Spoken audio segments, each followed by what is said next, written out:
Hello and welcome to the Canary Brief. I'm Bristolian.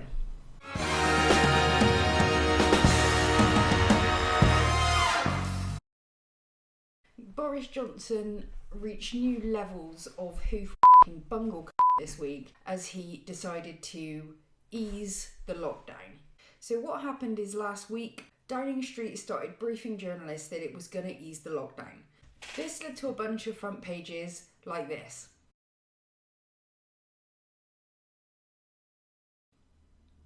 And what was so criminal about this is that we were headed for a pretty hot bank holiday weekend while telling people that in a couple of days it was going to be free at last, thank God almighty we are free at last, which led to pretty predictable results.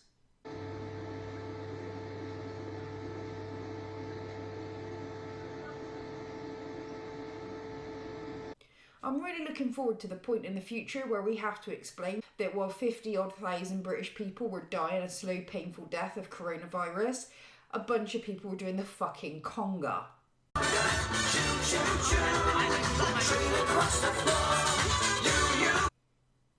And don't forget, oops, upside your head.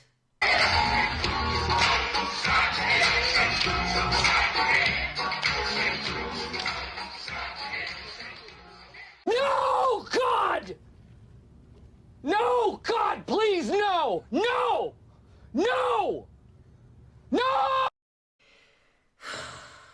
So while Boris is in hiding, the Devolved nations come out and they're like, do you know what? I don't care what the hell Boris Johnson is going to tell England. We aren't doing this. So on Friday the 8th of May, so this is VE Day, the First Minister of Wales and the First Minister of Scotland come out and tell their public, we are staying in lockdown. We are here to protect you. Given the critical point that we are at, then it would be catastrophic for me to drop the stay-at-home message, which is why I am not prepared to do it. And I'm particularly not prepared to do it in favour of a message that is vague and imprecise. I feel very strongly that, and it's a responsibility I bear and feel very heavily. I'm asking all of you to do things right now that are not normal in everyday life. And therefore, I have a duty to be able to be clear to you about what my messages to you involve in terms of what you can do and what you can't do. Stay at home except for X, Y and Z is a clear message, and it's one that I think allows you to make the judgments about what you can and can't do, should and shouldn't do. I don't know what stay alert means. Presumably we all live our lives in normal times staying alert to danger. But if I say to you my message now is stay alert and you say to me, but does that mean I stay at home or not? I can't give you a straight answer to that. And therefore I am feeling in my duty to be clear in terms of what I'm asking you to do. And I'd really like to draw attention actually to the First Minister of Wales, Mark Drakeford. He really did do a great job of explaining why it's so important for Wales to remain in lockdown. And when I say Wales, we actually mean the whole of the United Kingdom, if the UK government was half as responsible as the governments of the devolved nations. Now, we use something called the R rate to measure how the virus is circulating in Wales. And in the slide that you can now see, the bottom line shows where we think we are in Wales today, with a level at around R0.8. And if we sustain that level, you will see that we are on a path to successfully dealing with the virus. But the margins are so small. If we simply moved to a small number of percentage fractions above where we are today, if we went from R0.8 to R1.1, you will see how hospital admissions take off in that top line there on the graph. And the difference between 0.8 and 1.1 is shown on this slide in terms of actual people. The coronavirus continues to be present in Wales, even with everything we have done to bring the rate down to 0.8 in the community. We anticipate that 800 more people will join that very sad and sombre list of people who have lost their lives to coronavirus over the next 3 months. But if we were to take actions that allowed the virus to spiral back to where it was weeks ago, if it crept back up simply to 1.1, then we would not see 800 deaths in Wales, we would see 7,200. And it is because of that picture that here in Wales, your government has decided that the stay-at-home regulations must remain in place until the next review date in 3 weeks' time. We must not lose the progress we have made. You might also notice something interesting about those interventions by Nicola Sturgeon and by Mark Drakeford. They were live and they were attended by the press. Boris Johnson, on the other hand, decided that he was going to make his announcement in a pre-recorded video with no press present, no ability to question, and he didn't even make the statement until Sunday. This basically gave us a whole week where nobody knew what the fuck was going on. But we thought, hey, at least by 7 p.m. on Sunday night we will. And then he comes out with this. We said that you should work from home if you can and only go to work if you must. We now need to stress that anyone who can't work from home, for instance, those in construction or manufacturing, should be actively encouraged to go to work, and we want it to be safe for you to get to work. So you should avoid public transport if at all possible, because we must and will maintain social distancing and capacity will therefore be limited. There were two big issues with this statement. One is that it in effect said working class people, the people who can't do their jobs from home in their home office, like me, have to now actually go to work in 12 hours time when employers hadn't even been given guidance in order to make sure that they could provide a safe working environment for people. Meanwhile, middle and upper class people could stay at home, attending work via Zoom conferences, and if you can't see what's wrong with that... Wow! You're an idiot! And the best bit is, Boris Johnson says, hey, do you know what? I've consulted across departments, I've consulted with everyone. Really? I've consulted across the political spectrum, across all 4 nations of the UK. But of course, like most of the things Boris Johnson has said during this crisis, this was also not true.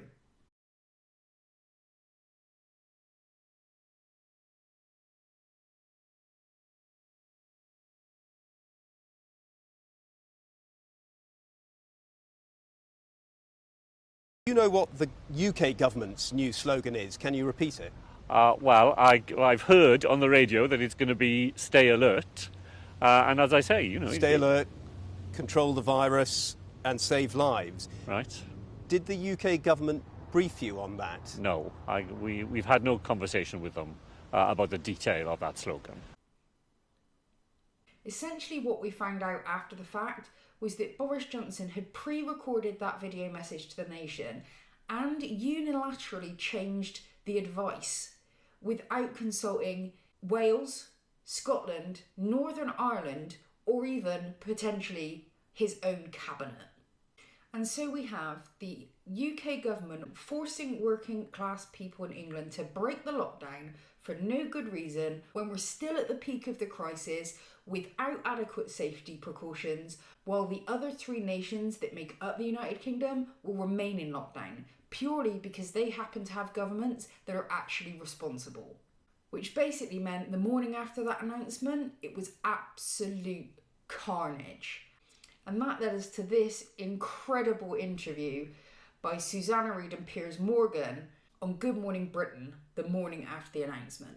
How come the Prime Minister said yesterday in his address that people could go back to work if they couldn't work from home? We have now been told by the Foreign Secretary, Dominic Raab, on a different channel, that instruction wasn't for today, it was for Wednesday. Isn't that example alone proof of the confusion of the address? So, OK, can I go and see my 2 sons I haven't seen in 10 weeks? Can I go and see them today and maintain 2-metre distance, yes or no? As far as I would be concerned, I do not speak for the government. as long as you maintain social distancing in what you do, okay, that will not so allow this is the problem, Andrew Bridgen. You see, what you've just said is completely against the new rules, as stated. So there you are, a Conservative Member of Parliament who thinks you know exactly what Boris Johnson has been saying, and yet you've just told me to do something I'm not allowed to do. So this is the problem, isn't it? There is no clarity. It's a load of old flannel talking about controlling the virus, and you, as a leading, high-profile Conservative politician, haven't got a clue about what these rules actually mean. And you're an MP. You're part of this. Piers, I did hear your diatribe against the Prime Minister earlier on. What you've got to remember... When you say diatribe, let me explain what my diatribe is. We have, according to the government's own graphs, and you can spin them any way you like, the second worst death toll in the world, and that's just the deaths that we're declaring at 31,000. The real figure, according to any detailed analysis of the ONS figures, is over 55,000 people. It's an absolute national disgrace when you compare it to almost any other country in the world. We've had no testing. Our Deputy Chief Medical Officer said we didn't need testing, it wasn't appropriate, so we stopped doing it, which was a total scandal. We've had no PPE for the NHS frontline workers and care home workers, which is why over 200 of them have died. It's an absolute national disgrace. And when you come on and say, I heard your diatribe against Boris Johnson, the diatribe is because so many people have died and so many people are continuing to die. And yet, even today, yesterday, Boris Johnson announces, oh, yeah, we're going to bring in quarantine at the airports 3 months after other countries did this. 3 months after countries like China and South Korea did this. After 6 weeks after New Zealand and Australia did it. Why are we not doing it before?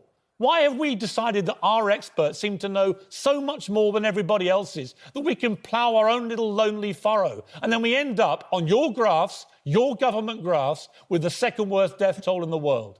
So don't tell me that I'm launching a diatribe against Boris Johnson. I'm holding Boris Johnson to account. I'm holding Boris Johnson to account for a shambles, an absolute shambles from start to finish. And this is perhaps one of the craziest things about this entire pandemic. It's not the BBC's most veteran news and political journalists holding this government to account. It's not even their health correspondents. It's literally been delegated to the independent media and morning TV hosts. Because it's also worth taking a look at this morning, because if you watch the evolution of Holly Willoughby and Philip Schofield with reference to Boris Johnson, I think it's pretty instructive. So first of all, let's look at how Holly and Phil were treating Boris Johnson during the 2019 general election. Remember when he was hiding in fridges, being racist, not bothering to show up to leadership debates, all of that stuff. Did they give him a really tough ride at the time? No, they were busy taking selfies. So back on the 5th of March, when many nations across the earth had already gone into lockdown, they'd closed schools, sent people home, stopped holding mass sporting events and concerts and mass gatherings, those kinds of things. They were already ramping up their testing capacity, and they were ensuring that they would be able to track and trace cases of coronavirus, so that ultimately first they could keep the number of fatalities down in that first peak, but also they would be able to ease the lockdown sooner because they would have much greater visibility of where the virus was and the ability to contain it, but also the ability to monitor the reproduction rate. That's that R rate again. R! So that those tiny changes that have such major impacts that Mark Drakeford spoke to us about earlier on didn't occur. So all of this was already being done by most other nations in the world, with the exception probably of the United States, Sweden, and the United Kingdom. And you can see the results of this for yourself.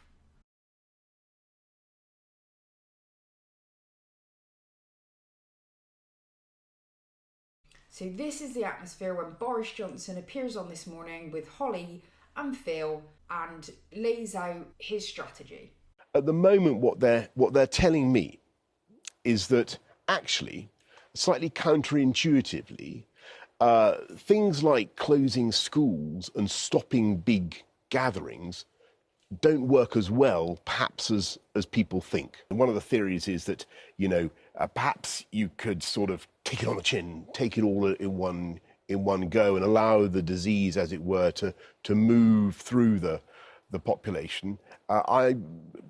Without really taking as many draconian measures. The thing is, Boris Johnson was presenting at that point that this was kind of what most people thought, but he was going to be more cautious in that. He was looking at closing down schools. He was looking at these other steps he could be taking. But we already know that by this point, no sensible person on earth was advocating this take it on the chin approach. What he is talking about is conversations he was having behind the scenes, most likely with Dominic Cummings and his own cabinet. They wanted to do nothing and take it on the chin. And maybe there was a softer side of the government that's thinking, well, maybe that's like too many dead. In the scientific community, there was not a conversation between, oh, we could do this or we could do that. Already at this point, test, trace, isolate was global policy advice to deal with this coronavirus pandemic. But, Phil and Holly kind of stuck with it. They gave him a couple of questions back, nothing too tough. They kind of still were in love with Boris. But what is pretty much unprecedented on this morning, this is how Holly and Phil were looking the morning after Boris Johnson's easing the lockdown announcement. I mean, you literally couldn't write this. You couldn't write this. If this was in a farce on the telly, I'd go, that's a bit far-fetched. No government would arse it up that much. I mean, it is utterly astonishing. And we've been, that we've been really level on here. We've been really sensible, I think, on here. But now this has just tipped us over the edge today until somebody maybe would come on the show and explain what it is that you actually want us to do. What are we allowed to do? Are you genuinely saying that we can only meet one parent? You can pretty much stop tuning in to Boris Johnson announcements at this point. What you are seeing is a carefully managed media message designed to create confusion. And what we need right now, in the middle of a pandemic, a time in which people are uncertain and afraid, and they are watching their friends and their loved ones die, not even able to attend the funerals, let alone holding their hand at the moment that their loved one is dying.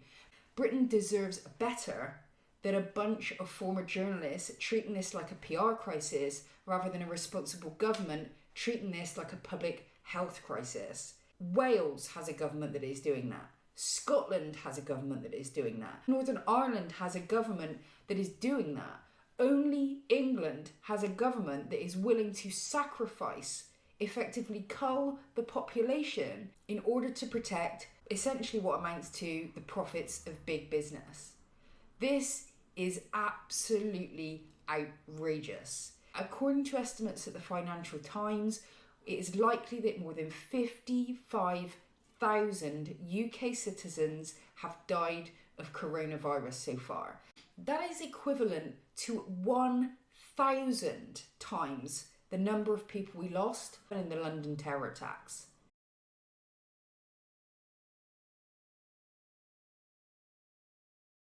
People called for massive sweeping changes to our legislation and our way of life in response to losing 55 people. And yet still an overwhelming number of people are suggesting we go on with business as usual when 55,000 people have died. This society is not well.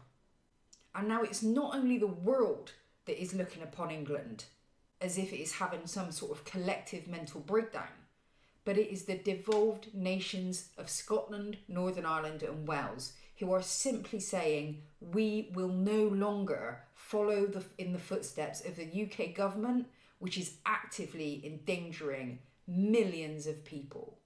The reason this is so dangerous is because it is likely that the second wave and third waves of the coronavirus pandemic could be far more dangerous and deadly than the first.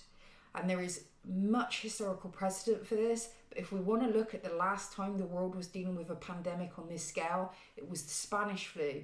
The Spanish flu broke out in 1918, just as World War I ended, and it killed more people than World War I.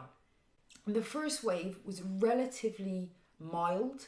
Most people who caught the flu were ill for a couple of weeks and then recovered. It was not significantly worse than the average flu season, and that took place in the spring of 1918. But by the fall, the autumn of 1918, around September of that year, a second wave came in. The disease had mutated, it was far more infectious and far more deadly. People were dying within hours of this flu. And by the time the second and third waves were complete, 20 to 50 million people around the world had died. And some estimates suggest it was as high as 100 million, or 3% of the world's population. That's what we could be looking at if, rather than remaining in lockdown and changing our society so that we are able to support people through this crisis, not for a few weeks, but potentially for 2 years, then what we are opening up is the possibility of death and destruction on the scale of the Spanish flu in 1918. We have already lost 55,000 people. So how many people is too much? What is the price of your mum? What is the price of your child? What is the price of your life? If your answer is priceless, then we have no option but to challenge this policy. I am Kerry-Anne Mendoza. This has been the Canary Brief. Until the next time, bye-bye.